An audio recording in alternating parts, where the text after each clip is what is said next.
Welcome back, everybody. Today we're going to do another episode of Ghost of Gamestop Past. We have John. Familiar face. It's kind of funny that a lot of the people from our show are GameStop alum, but I guess for you and me, I never worked with you.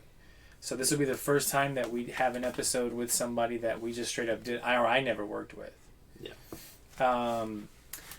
First off, how long did you work for the company? Almost a year. And so you were a manager? I was the assistant manager at I forgot what store number. It was on near the mall. Staples. Yeah. What is your best memory of working for GameStop?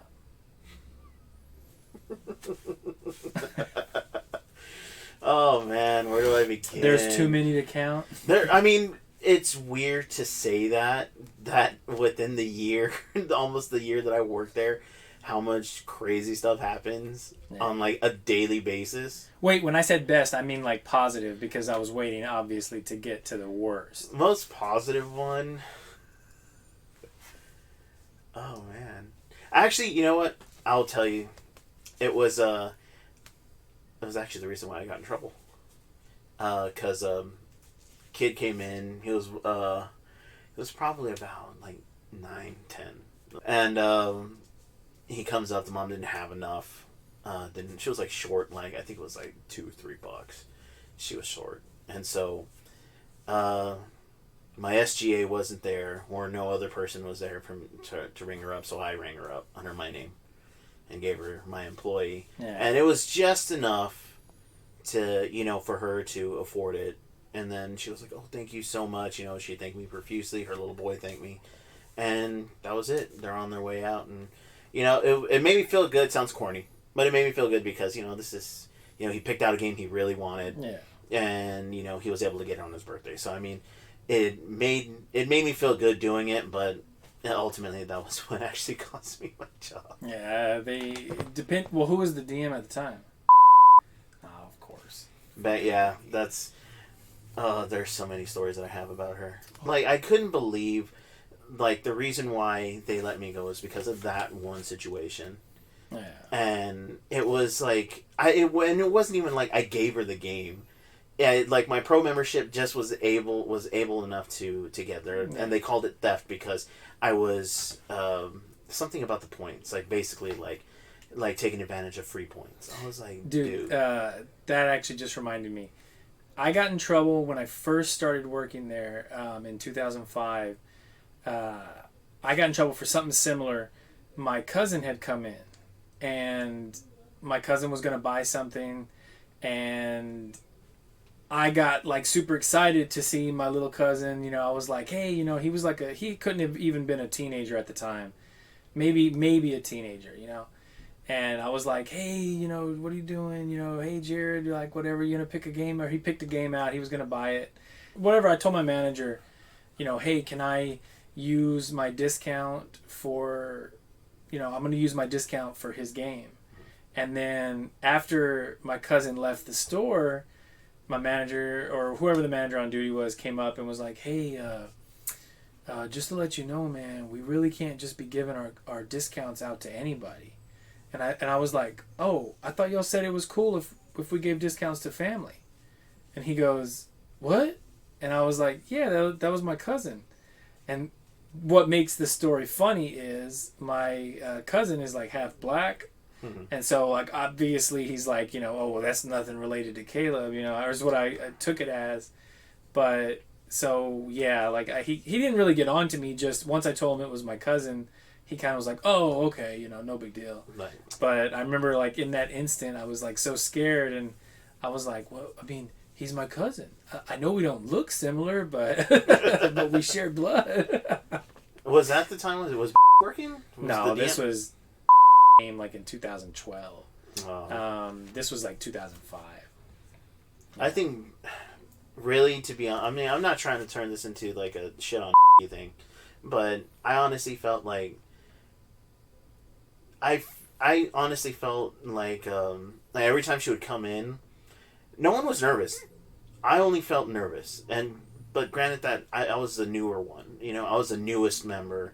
I forgot what his name was. I was like, oh yeah, she's cool, and I felt like the moment she walked in, it's just like the Medusa gaze on me, just like, Yeah. Like, I'm just waiting for you to screw up. I'm like, what did I do? That was my biggest gripe with GameStop, was when they would bring in DMs, and I know they did it on purpose because they didn't want people to be familiar, because then if you're familiar, I mean, it makes sense, right? Like if the DM comes from that district, he's going to know everybody, or she's going to know everybody, and then they're going to treat everybody with like special privileges. And so I get why they want there to be like an outside hire for some DM positions, like maybe troubled districts. Our district was fine. And I don't understand the chip that she had on her shoulder. Like, nobody that I know has positive memories of her. No.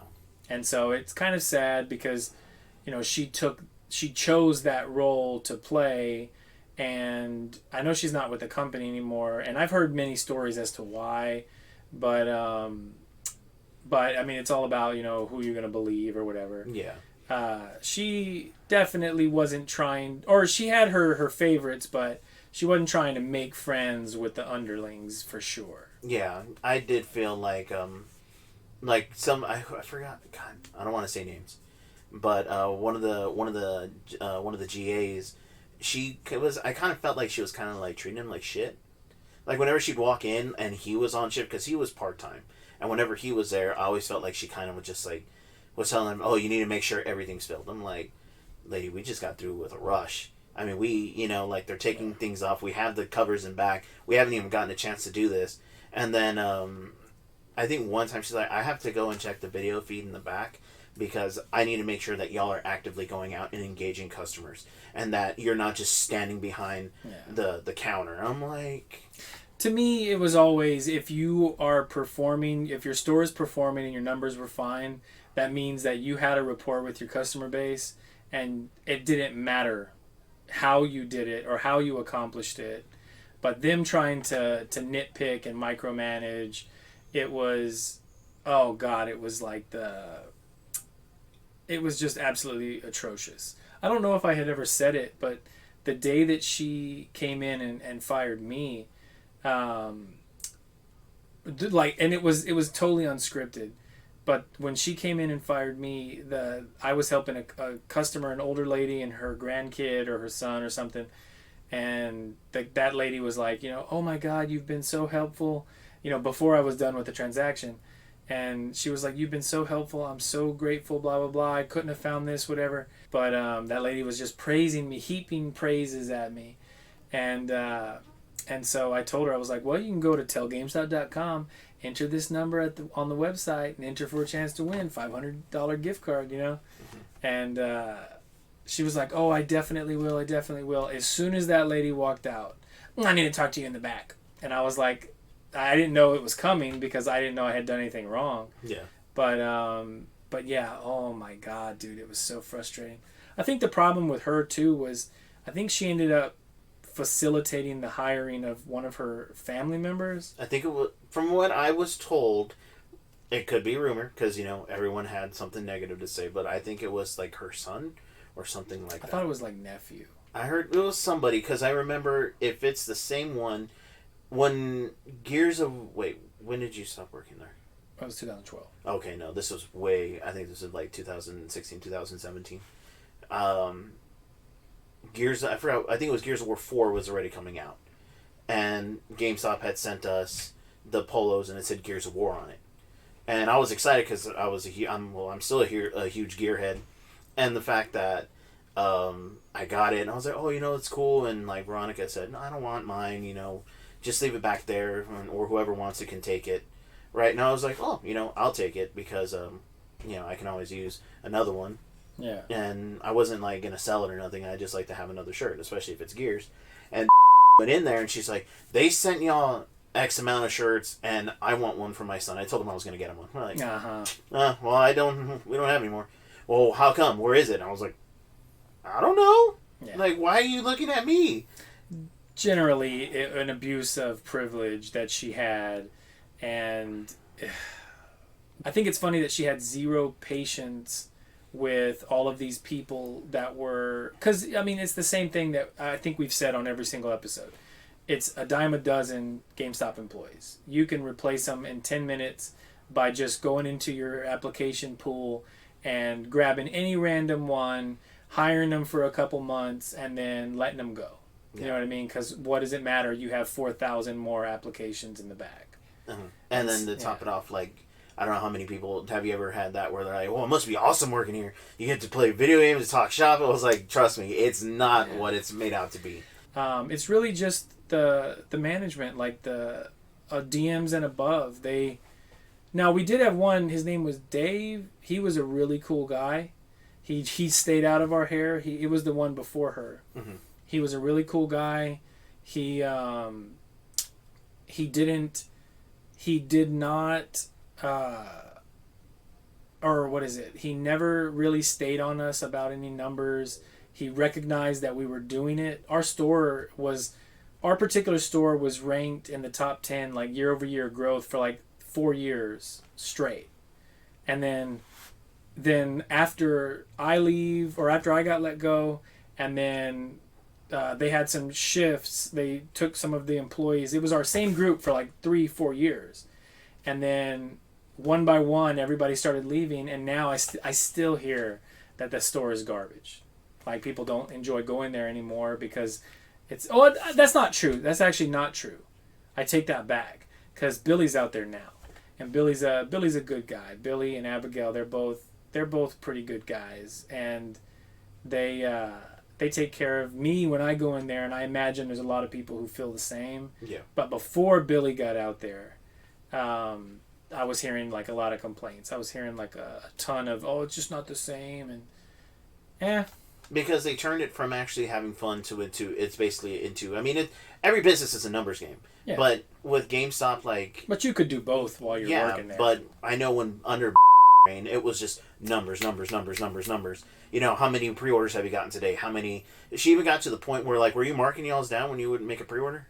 What do you mean? Like, your numbers down? Like, oh, made a pre-order, and you put, like, a little slash.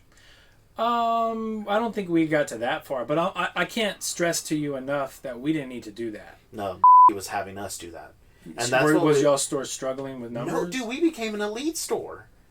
That was when everyone, like, I forgot, like, how the process went, but Staples became an elite store, and they even sent us little pins for our store for all the associates. Nice. And I still have it because it's a badass. Well, Veronica worked there. Yeah. And I'm pretty sure, like, the longevity, her being there, hell, dude, even when I was still at Greenwood, I don't remember which store I was at, but I remember, like, all my buddies who would come and hang out with me and pre-order games from me. You know, sometimes, you know, they'd come in, hey man, you gonna pre-order some games? Yeah, I'll pre-order some games.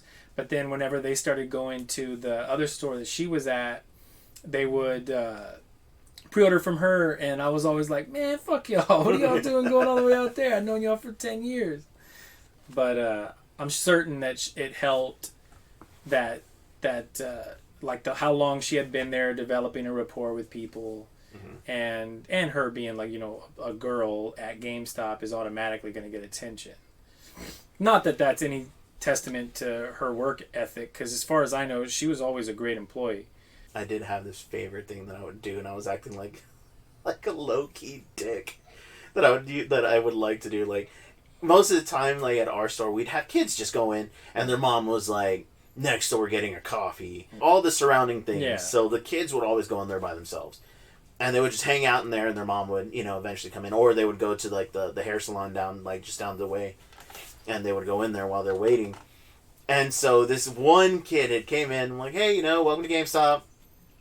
And he went, he found his game. He was carrying it around, like, for, like, a good 20, 30 minutes while he was waiting for his mom. His mom comes in, she's like, hey, you ready to go? Did you find what you wanted? And he's like, yeah. And it was Grand Theft Auto 4. And this kid was probably about, like, 11, 12 years old. And then he's like, Mom, I want this game, right? So he gave it to her. She brings it there. I even went as far as looking for the game. I'm like, oh, I have it right here. Yeah. Put it on there. And she's like, is this... I was like, ringing it up and everything. I was like, just so you know, the game is rated M. This is made for, you know... I told her about the SRB briefly, didn't go into this whole thing. I was like, because it does have violence. And she's like, well, how bad is it? I was like, you can pick up hookers. And she's like, excuse me? I was like, yeah, drive-bys, picking up hookers. And she's like, no, you're not getting this. And then he looked at me with this look like, why did you do that? Yeah. And it was just like low-key me being a dick, going through everything, getting the game. Because sometimes you'd have like, I don't care. You know, I don't give a shit what they play. I do think it's important that, I mean, part of, I don't know if they would consider it as part of your job, but I don't know if GameStop would consider it that. But I always felt like some stuff you should not be putting in the hands of, 7-year-olds. Yeah. Like, I wouldn't let my 8-year-old play that. And I feel like people should have paid better attention. Yeah. I mean, there are other M-rated games that were still good, like Skyrim. If they were if it was Skyrim coming up, I'd be like, oh yeah, it's an awesome game. Because in that sense, it's, mostly just the violence. And I say just the violence because that's something that we always talk about, which is if they brought up, like, say, Heavy Rain, right? Oh, yeah. It's more of an experience. Yeah. And if someone brought up Heavy Rain and they saw that it was mature rated and they ask about it and you tell them it features, like, full nudity, and they would flip out. But when it came to, like, Grand Theft Auto, it didn't matter about the cursing. It didn't matter about the violence, the killing, the wanton crime that could be committed in the game. It was like, as long as there's no nudity. And I thought that was the strangest thing. Mm-hmm. Like, I still, to this day, think that that's such a strange thing. That nudity is... We live in a country of prudes. Is that what George Carlin said, right? Yeah. She's like, it was going back to the nudity. He's like, did they do that? And I'm like, you don't see it, but it's implemented when you see, like, the camera fixes to the back of the car. And you just see her climb over you, and then they start, you hear the noise, and then you see the car moving. She's like, nope. And he's like, but Mom, but I won't look at that part. And I'm like... It's like, kid, whatever, yes, kid. You will. I would get a big smile on my face every time, like, a parent did not buy an 8-year-old, some game that they shouldn't have been playing, or I felt like they shouldn't be playing. Mm-hmm. It's not my decision. All I'm there for is to inform. But I'll be honest, I took delight in informing certain kids' parents. Some kids were annoying as shit, man. Again, GameStop is just a hangout or a daycare for a lot of parents. Yeah, like, go over there. I'm going to be over here, kind of thing. But, I mean, there were some people... Like, another thing that happened, like, I was so pissed off that day because... I was like, of all stores you had to walk in, you had to walk into mine and fuck my display up. And this one, I don't know, either she was high or drunk. She comes in and she starts, like, looking at all this, and she's like, "Is Mario playing on Xbox?" I was like, "No, it's just a Nintendo exclusive." And she's like, "So you can't play it on Xbox?" I just said that, no. And then, like, she leans on we had the spinning kiosk that had, like, all the gift cards and everything on it, and she leaned on it, and then it started to tip, and then I kind of saw it happen in slow motion, but I couldn't help but kind of, like, giggle to myself, because when she was leaning on it, it was leaning, and she was leaning with it. And then boom, it hit the floor. I had about 5 or 6 other customers that were in the store. Like, half of them were trying to ring out already. And it was me, and I think it was one of my other SGAs. And we're like, oh, like, it was me or him that, like, audibly was like, oh, shit. In front of everyone, and we went over there, and everyone's, like, trying to help her up. And I look, and I guess she fell in such an angle that it looked like her kneecap was to the side. God damn. And she's like, oh, no, I'm fine. And then the mom's like, can you, like, is there a way you can just pop it in? I'm like, lady, what the hell? No, I know first aid. I can put a Band-Aid on it, but I'm not going to fuck with your daughter's leg. Jesus and then Christ. When I was like, the emergency room's behind us, and let me call an ambulance. And the mom was like, no, no ambulance. I'm not going to pay that $2,000. Yeah, and I mean, just for them to take me back there. She's like, no. And I was like, ma'am, it's better if we call the ambulance so they can properly take her to, and they'll help her. And like, no, we're just around the corner. I'll drive. And like, the mom like proceeds to like help her up. And the girl's like dragging her leg on the floor. She wasn't in pain? No, she was screaming and shit like that. But the mom was just so like adamant, like, we do not want to call the ambulance. Wonder if that might have happened to her before, and that's why she was so like nonchalant about it. Maybe. I mean, I'll be honest with you. I don't give a shit what pain I'm in. If I can get a ride to the ER, I'd rather take a ride too. I ain't paying that ambulance fee. That's bullshit. And just for them to take her like literally like maybe like a quarter mile down the road, just to the back. And I was so pissed off because I told my GA, I was like, go ahead and start ringing them out. I'm gonna start picking all this up. And not only like did it just like she didn't just topple it over, like she separated the base of it from it. Like she broke it. All the particle that was inside of it just snapped off. And then of course, I filled out the incident report, everything that happened. I let Veronica know, and then he fucking just flew into this whole like, oh my god, what did you do? And I'm like, what the fuck you mean? What did I do? No. Like, I honestly just did. I followed procedure. I let my manager know, and I filled out the report. She let you know, and you're trying to put it on me like I like told her, hey, lean up against that. How come you didn't tell her not to do it? It happened within like a split second of her leaning on that thing. You're gonna really dock me for that. And at this point, I think because when I saw how she was, I was being a smartass with her, and I think that's probably a contributing factor to the fact that every time she would come in, I would be a dick. Yeah. And well, I mean, whenever you treat employees, less than, then I mean, how can you expect anything less? Yeah. And she was one of those people like, I'm in a position of power, so I don't have to participate in whatever game you're playing. Yeah. I called out Konami in the last episode, the Tokyo Game Show, and I had told them, you got your head up your ass, but that's essentially what it is. GameStop has their fucking head up their ass, and they are focusing too hard at the finish line and not how to get there. Yeah. I guess we can call it quits. Anybody disagrees or agrees with anything we talked about, let us know in the comments. Don't forget to like and subscribe. Ring the notification bell so that way y'all find out more stuff that we talk about. If y'all like, we noticed that a lot of people are liking the GameStop episodes. If there's aspects of working there that y'all want to know specifically, let us know in the comments, and I'll ask questions to the people that we get, because I have a lot of people lined up to show up, and I think everybody get a real big kick out of some of the stuff. I got one buddy coming who he's been telling me that I got Brian, he's talking about a bunch of real juicy, salacious stuff, and I was just like, dude, if you want to talk about all that, like, I'm on board. Yeah. And I hope he does show up. Brian, if you're watching, hit me up, dude. I'd like to do group sessions as well, because people get together and we all have different stories. We can all bounce off of each other, just shit talk customers. But for sure, people, let us know. It helps tremendously. Spread the word.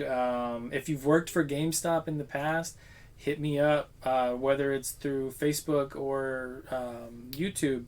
Just let us know, and I'll message you directly to find a way to set up an interview, because it'd be nice to have everybody talk about it, because it's funny. Yeah. People find that shit interesting. It's just one of the few things that we got.